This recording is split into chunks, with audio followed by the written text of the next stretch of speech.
Bonjour à tous et bienvenue sur ce nouveau Pitch Day des rencontres digitales sur le thème des services, du commerce alimentaire, pardon, et plus particulièrement de la grande distribution. Je suis Elsa et nous sommes ravis d'accueillir aujourd'hui Christian Kergoat, directeur développement et ressources humaines associées de l'enseigne U-Proximité France. Bonjour et merci beaucoup Christian d'avoir accepté notre invitation. Bonjour Elsa. Alors Christian, avant de démarrer notre interview, est-ce que vous pouvez pitcher, s'il vous plaît, sur U-Proximité France? Qu'est-ce que... Oui, alors de manière succincte, U-Proximité France est une coopérative de services et d'achat qui est dédiée à la proximité et qui développe les enseignes U-Express et Utile. Voilà, et qui a une longue histoire, puisque son histoire a commencé en 1947. Ok, parfait. Ça a coupé, alors, pardon. Vous m'entendez là, Christian, c'est bon? Oui, c'est bon. Ok, parfait.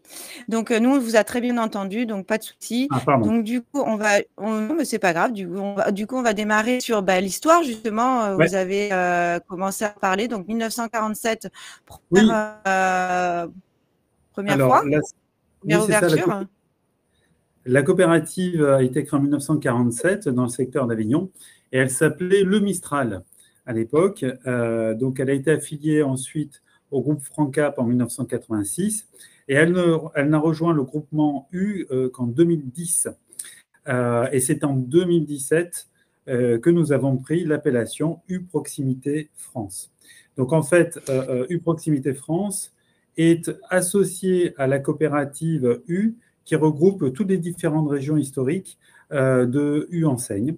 Voilà. Et en termes de secteur géographique, faut savoir qu'on couvre à peu près 2/3 du territoire, toute la partie sud-ouest, sud-est, Auvergne-Rhône-Alpes et Grand Est. Voilà, exactement, comme on peut voir sur cette carte. Oui, parce qu'en fait, toute la partie ouest et nord, en fait, est gérée par une autre entité, si j'ai bien compris. Oui, ce sont des régions indépendantes qui développent elles-mêmes la proximité, en plus des super et des hyper. La différence, c'est que nous, on est absolument dédié à la proximité avec ces deux enseignes qui sont U-Express et Utile. Donc, les U-Express, comme vous pouvez le voir, au 31 décembre 2023, on avait 51 magasins et en Utile, 349 pour un chiffre d'affaires consommateur qui aujourd'hui dépasse le milliard d'euros. C'est déjà énorme, hein. Il y en a déjà beaucoup, beaucoup. Il y a encore de la place? Il y a encore de la place, il y en a pas mal. Oui, si, on a encore beaucoup de cibles de création. C'est vrai que notre histoire fait qu'on a une excellente implantation dans le sud-est, mais on a encore beaucoup à faire, et notamment dans les régions sud-ouest, Auvergne-Rhône-Alpes et Grand Est. Voilà. Ok, parfait. Et quelles sont en fait les valeurs et l'ADN? Quel est l'ADN en fait de U Proximité? Alors, l'ADN de U-Proximité, comme je l'ai dit, cette histoire, elle est liée au monde coopératif. En fait, les valeurs, elles sont vraiment issues du principe même de la coopérative, qui est très différent des systèmes intégrés en définitive. D'ailleurs, on parle d'associés, on ne parle pas de franchisés. Donc, c'est toute la différence parce qu'il s'agit uniquement de commerçants indépendants. Et il y a des vraies valeurs, puisqu'au sein de la centrale, tout le monde est traité sur un pied d'égalité. Que vous soyez gros ou petit, c'est la même chose. Un associé, un homme égale une voix. Les conditions sont les mêmes pour tout le monde. Les conditions d'achat sont les mêmes pour tout le monde. Voilà. Et en définitive, la coopérative, c'est la mise en commun de moyens pour la réussite de tous.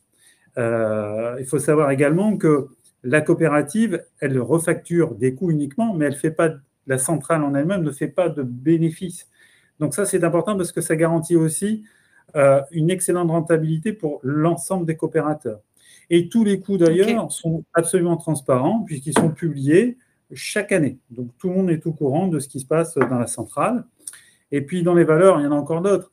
Il y a aussi le fait que chaque coopérateur, sur la base du volontariat, bien évidemment, peut participer justement à la centrale. Et ça, c'est important puisque les coopérateurs qui participent à son fonctionnement garantissent l'efficience de la centrale. C'est véritablement la centrale qui est au service des magasins et des associés et non l'inverse. Voilà. Après, ce qui caractérise également, et notre ADN, c'est l'attachement au local, au territoire, aux clients, et c'est très important en proximité, aux équipes, aux associations, aux producteurs. Voilà, tout ça, c'est des valeurs fortes qu'on porte. Oui, oui, je sais que vous essayez toujours justement de garder cette proximité aussi bien, enfin, justement avec les producteurs locaux et que chaque région ou chaque secteur, on va dire, a ses propres producteurs et vous essayez toujours de travailler Ouais. en local dans Nos la mesure du associés sont possible. attachés et c'est promu également par notre marque propre, qui est d'ailleurs plébiscitée par les consommateurs. Ça, c'est bien. Ça, c'est une belle récompense quand même, hein. Comment est-ce que vous vous positionnez sur le marché de l'alimentaire? Alors, sur le marché de l'alimentaire, peut-être avant de parler du marché de l'alimentaire, pour bien spécifier nos deux concepts, je l'ai dit, on a les magasins U-Express et Utile. Ah oui, vous voulez que je revienne? Oui, je reviens. Puisqu'on parle du marché, je pense que c'est peut-être intéressant de dire, en fait, de détailler rapidement les deux concepts qu'on développe. Donc, il y a l'enseigne U-Express, qui sont en fait des magasins de 600 à 1200 mètres carrés de surface de vente, avec un chiffre d'affaires supérieur à 5 millions d'euros. Et on a les magasins utiles qui sont le gros de notre parc, hein, bien évidemment, qui vont de 100 mètres carrés à 700 mètres carrés de surface de vente, avec des chiffres d'affaires de 1 à 7 millions d'euros. Et en fait, là, le lien, ce qui est commun à ces deux enseignes, qui est important, c'est la volonté d'avoir une offre qui corresponde vraiment à l'ensemble des besoins courants des ménages, quel que soit le secteur d'implantation et quelle que soit la typologie. Ce que j'entends par là, c'est que il est évident que le consommateur ne veut pas la même chose dans le sud-ouest que dans le nord-est, qu'en Alsace, que dans le sud-est. Donc, il faut pouvoir s'adapter. Et puis, ce n'est pas la même chose entre un magasin en zone rurale et un hyper-urbain au centre-ville de Marseille. Donc, nous, en fait, on essaie de répondre à l'ensemble de ces besoins. Voilà. Alors, ces deux concepts progressent beaucoup ces dernières années. On connaît une forte croissance depuis plus de 10 ans parce qu'on est porté effectivement par l'efficacité de ces concepts qui répondent à la demande des clients, mais également aux caractéristiques qui sont propres à UPF, en fait, puisque U-Proximité France, c'est une centrale qui est dédiée à la proximité. Et c'est quand même ça, sa particularité. Nous ne servons pas de super, nous ne servons pas d'hyper. Donc, on essaye véritablement de prendre pleinement dans notre stratégie tous les besoins qui correspondent spécifiquement à la proximité. Donc, je le disais tout à l'heure, on a des territoires qui sont très variés, mais nos magasins ont accès à une gamme de 22 000 références pour répondre à l'ensemble de ces besoins. On définit une politique commerciale qui est bien spécifique pour la proximité, avec des opérations commerciales qui sont dédiées, avec les bons d'achat utiles, etc. Donc, cette politique spécifique associée aux conditions d'achat que j'évoquais, qui sont en fait les mêmes, quelle que soit la taille de magasin, ça assure aussi, bien évidemment, une bonne rentabilité pour nos magasins, qui sont d'ailleurs supérieurs au système des réseaux franchisés, et c'est souligné chaque année, d'ailleurs, hein, par le magazine Linéaire depuis 2011. Voilà. Mais au-delà de ces concepts, on a aussi une autre particularité qui est la logistique, qui est une vraie logistique dédiée, qui est particulière en proximité. Dans ces 22 000 références, par exemple, nos associés ont accès à 1800 références en petit conditionnement ou même à l'unité. Et ça, en fait, c'est une vraie spécificité parce que ça permet à nos magasins d'avoir un assortiment en fait beaucoup plus large que les autres. Oui. D'avoir une excellente réponse justement aux besoins des consommateurs. Ça, c'est très important. Et sachant que nos magasins sont livrés de 2 à 5 fois par semaine en frais et en sec. Puisque dans nos camions, en fait, on a tout. Et ça aussi, c'est une vraie particularité du PF. Et effectivement, on parlait de croissance. La croissance chez nous, elle est importante depuis de nombreuses années. L'année dernière, elle était de plus de 8%. On a eu 18 nouveaux magasins, dont 9 créations. Et cette année, on sera sur le même rythme avec une vingtaine de nouveaux magasins. Donc, ils peuvent être autant d'opportunités pour des postulants, mais savoir que, outre les projets de création, il y a aussi des opportunités par les reprises, puisque chaque année, on a une vingtaine de magasins font la vente. Voilà. Et qui Tout sont à fait. d'excellentes opportunités pour des candidats qui veulent se lancer parce que, évidemment, c'est assez sécurisé. Voilà. Oui, bah oui, il y a toute l'équipe qui est déjà en place. Le magasin, il est déjà là, il existe déjà, il y a une clientèle d'habitués. Oui, oui, effectivement, oui. C'est ça. C'est ça. Et du coup, ouais, pardon, oui, Christian, allez-y. Non, je disais, on a bien évidemment des opportunités naturellement, notamment dans les sessions dans le secteur sud-est, puisque historiquement, on a un réseau assez dense dans le sud-est. Mais comme je le disais tout à l'heure, on a quand même aujourd'hui de plus en plus d'opportunités dans les secteurs sud-ouest, Auvergne-Rhône-Alpes et Est. Ok. Et d'ailleurs, comment est-ce que ça se passe recruter les candidats? Parce que je crois que c'est un collège, en fait, une espèce de collège de personnes qui valident ou non les nouvelles candidatures. Oui, en fait, on est tout à fait dans le cadre de ce que j'évoquais tout à l'heure, c'est-à-dire que les associés qui souhaitent contribuer à la vie de la coopérative peuvent y participer en fonction, bien sûr, de leur affinité. Et nous avons une commission qui s'appelle la commission ressources humaines associées, composée de plusieurs associés qui, justement, reçoivent les postulants qui ont été déjà préalablement triés. Il y a des candidatures. Ensuite, notre service étudie les candidatures. On sélectionne les postulants qui passent ensuite devant la commission. Et le rôle de la commission, c'est effectivement déjà d'évaluer la qualité des candidatures, de les valider potentiellement et également de voir les formations nécessaires, qui sont peu ou prou sur mesure, et de les orienter vers des typologies de magasins qui peuvent leur correspondre. L'objectif, il est toujours de sécuriser au maximum les projets des postulants qui viennent vers nous, puisqu'on sait à quel point ce sont des investissements importants, aussi bien au niveau qu'humain que financier. D'ailleurs, quand la commission estime que les conditions ne sont pas réunies, on n'envoie pas les gens dans le mur. Et il y a 15% des candidatures aujourd'hui qu'on écarte justement, mais je dirais pour sécuriser leur projet. Donc voilà, et après, effectivement, on a des parcours de formation qui peuvent être différents, on y reviendra peut-être.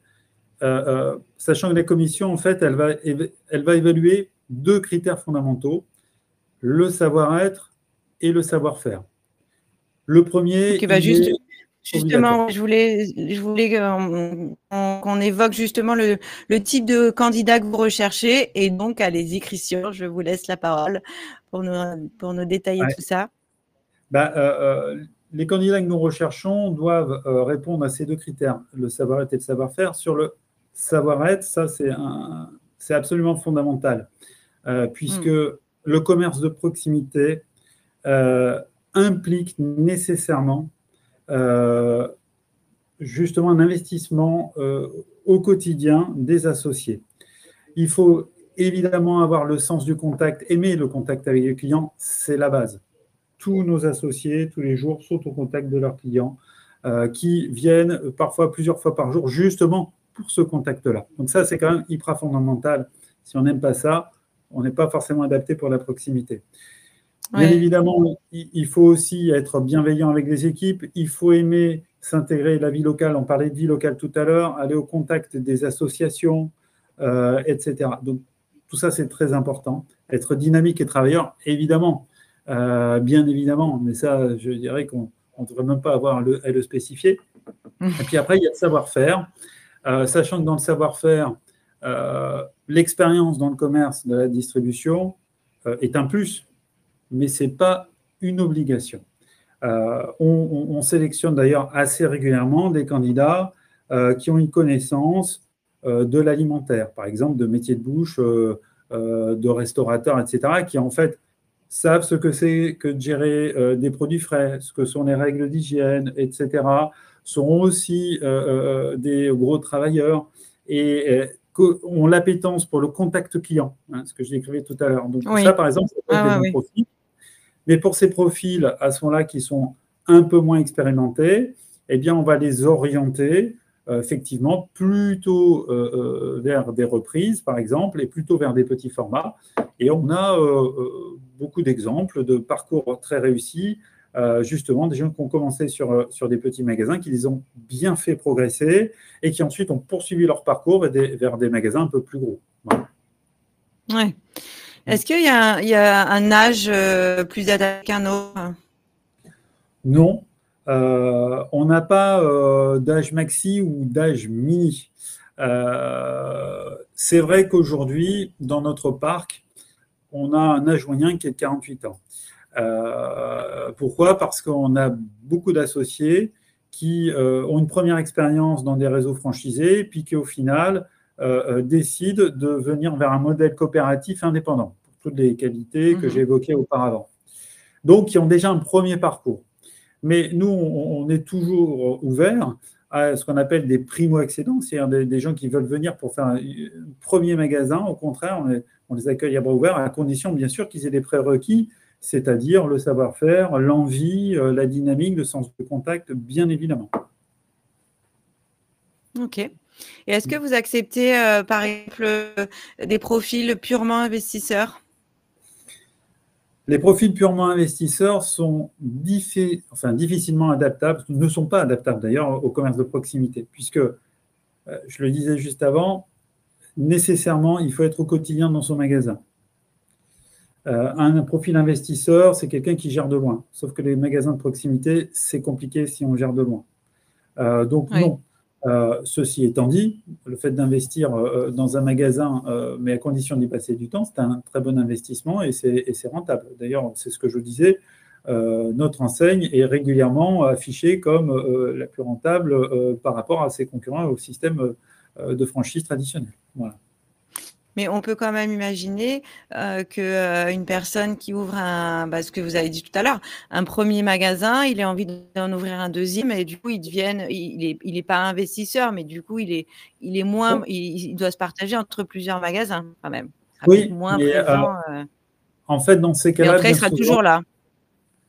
Alors, vous avez raison, on a aussi des associés qui ont ce parcours-là, mais dans ces cas-là, si vous voulez, ça veut dire qu'ils ont mis en place une structure qu'ils ont construite et qui, elle, va servir de relais et va avoir cette capacité à créer le contact systématiquement. On ne peut pas se déconnecter de ça. Oui, tout à fait.